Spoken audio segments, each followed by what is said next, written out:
حضرت علی نے فرمایا، دنیا میں 1000 رشتے بناؤ لیکن ایک رشتہ ایسا بناؤ جب ہزاروں آپ کے خلاف ہوں تو وہ ایک آپ کے ساتھ ہو۔ حضرت علی نے فرمایا، جب تھک جاؤ تو اللہ کے سامنے جھک جایا کرو، کیونکہ لوگ تھوڑی سی غلطی پر چھوڑ جاتے ہیں لیکن اللہ تھوڑی سی عبادت میں بھی تھام لیتا ہے۔ حضرت علی نے فرمایا، 3 رشتے بے نقاب ہو جاتے ہیں، بڑھاپے میں اولاد، مصیبت میں دوست اور غربت میں بیوی۔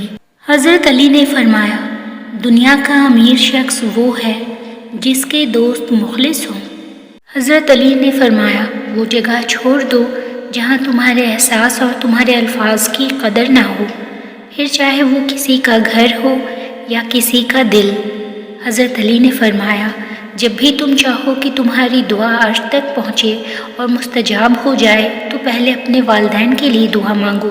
حضرت علی نے فرمایا، انسان کی تمام پریشانیاں 2 باتوں کی وجہ سے ہیں، تقدیر سے زیادہ چاہتا ہے، وقت سے پہلے چاہتا ہے۔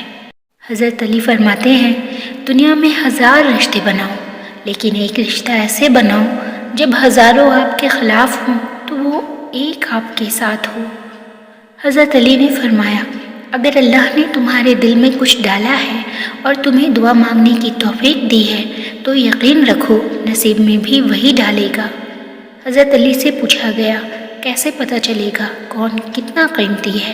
فرمایا، جس میں جتنا زیادہ احساس ہوگا وہ اتنا ہی زیادہ قیمتی ہوگا۔ حضرت علی فرماتے ہیں، جس انسان کو غصہ زیادہ آتا ہے وہ انسان پیار بھی اتنا زیادہ اور دل بھی اتنا ہی صاف رکھتا ہے۔ حضرت علی، محبت سب سے کرو لیکن اس سے اور بھی زیادہ کرو جس کے دل میں تمہارے لیے تم سے بھی زیادہ محبت ہو۔ حضرت علی نے فرمایا، انسان کو اچھی سوچ پہ وہ انعام ملتا ہے جو اسے اچھے اعمال پہ بھی نہیں ملتا، کیونکہ سوچ میں دکھاوا نہیں ہوتا۔ امام علی نے فرمایا، گھر میں غصہ ہونا گویا اسے ویران کرنا ہے۔ حضرت علی نے فرمایا، اگر کسی سے محبت ہونے لگے تو صدقہ دو، محبت ہوئی تو مل جائے گی اور اگر بلا ہوئی تو ٹل جائے گی۔ حضرت علی نے فرمایا، دکھ میں کبھی پچھتاوے کے آنسو نہ بہاؤ، کیونکہ تم وہ خوش نصیب ہو جسے اللہ نے آزمائش کے قابل سمجھا۔